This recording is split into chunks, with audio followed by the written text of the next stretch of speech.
In Beyond Good and Evil, Friedrich Nietzsche critiques religion, especially Christianity, from a deeply philosophical perspective, addressing its role in shaping human values, morality, and the way people relate to their own nature. The chapter titled "The Religious Nature" is a critical examination of how religious doctrine, particularly Christianity, affects not only the individual but society as a whole. Nietzsche's analysis is rooted in his broader philosophy, which challenges conventional morality and advocates for the flourishing of the individual through the expression of will and power. His critique of religion in this context is not simply a rejection of theism or the concept of God, but rather a profound critique of the moral and psychological systems that arise from religious beliefs.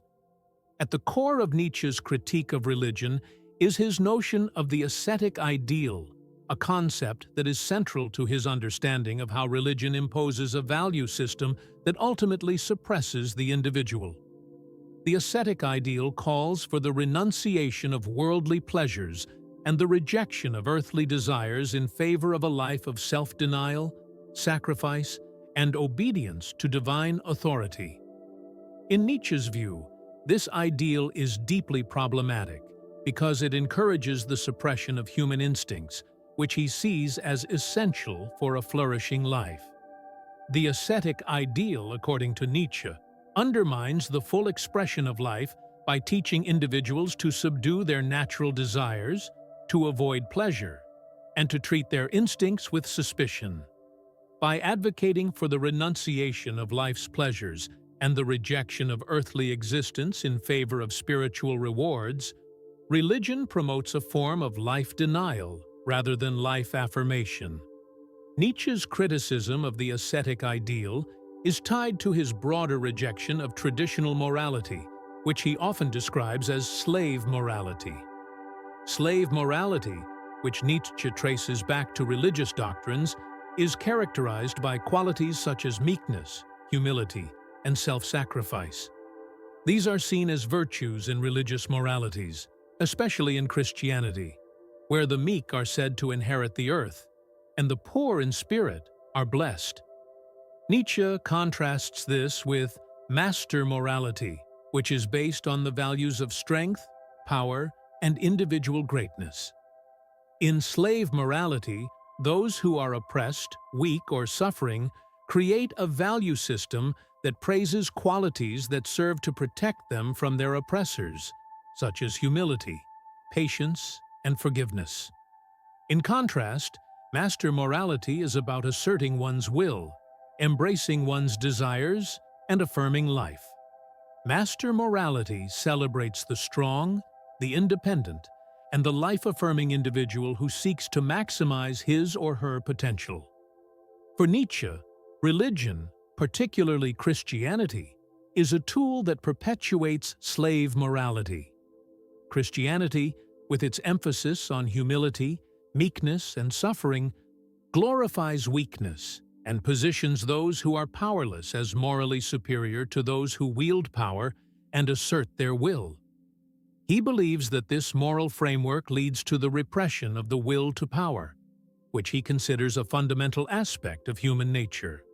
The will to power is not just a desire for dominance over others, but a more general drive for self-overcoming, growth, and the expression of one's creative energy.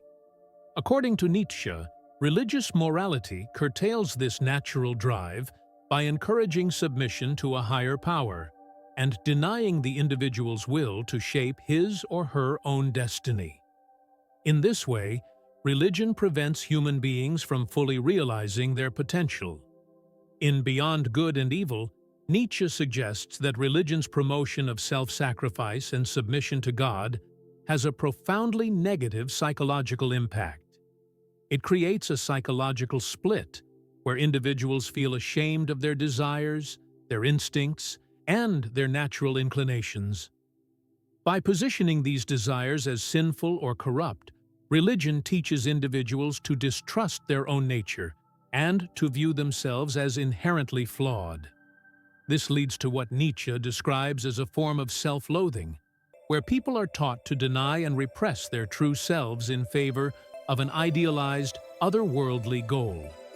In this sense, religious moral systems, particularly those rooted in Christianity, can lead to an unhealthy disconnection from one's own body, desires, and instincts. Nietzsche's rejection of the ascetic ideal is not a mere critique of religious belief, but rather a call for individuals to reclaim their natural drives and instincts and to reject moral systems that devalue life and human flourishing. One of Nietzsche's most famous and provocative ideas, expressed in Thus Spoke Zarathustra and referenced in Beyond Good and Evil, is the concept of the death of God. While this idea is not fully developed in the chapter on religion, it is crucial to understanding his critique of religious nature. The death of God refers to the collapse of the religious worldview in the modern world, particularly in the wake of scientific and philosophical advancements that have rendered traditional religious beliefs less credible.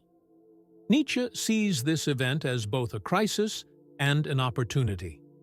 The death of God leaves a vacuum, a moral void, where people can no longer rely on religious doctrines to provide meaning or guidance.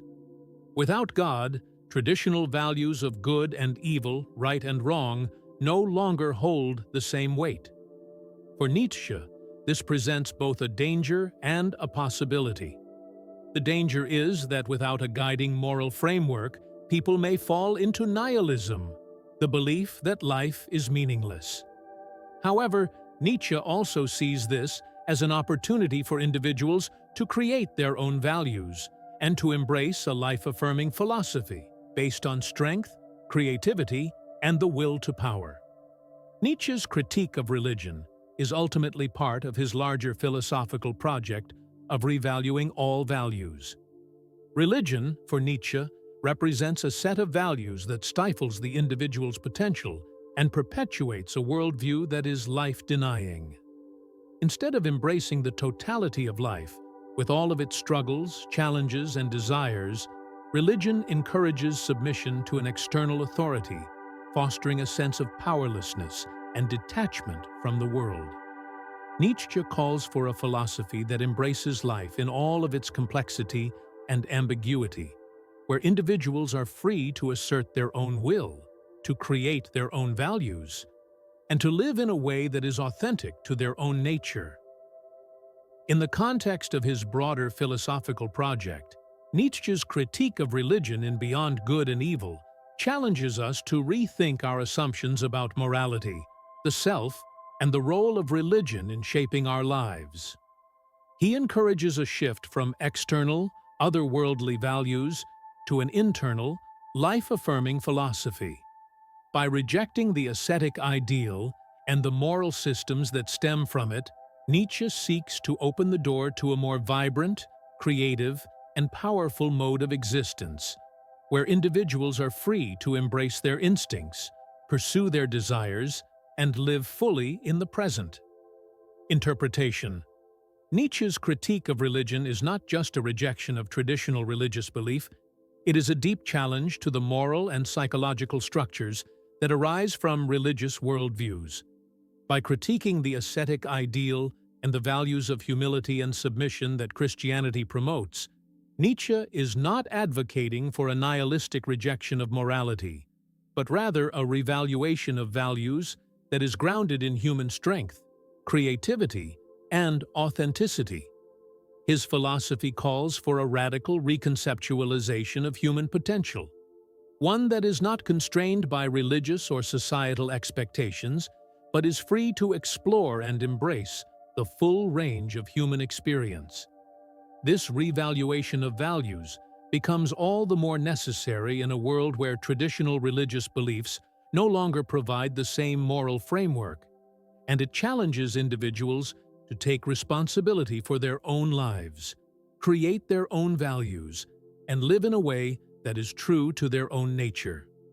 In rejecting religion's denial of life, Nietzsche advocates for a more honest, open, and transformative engagement with the world.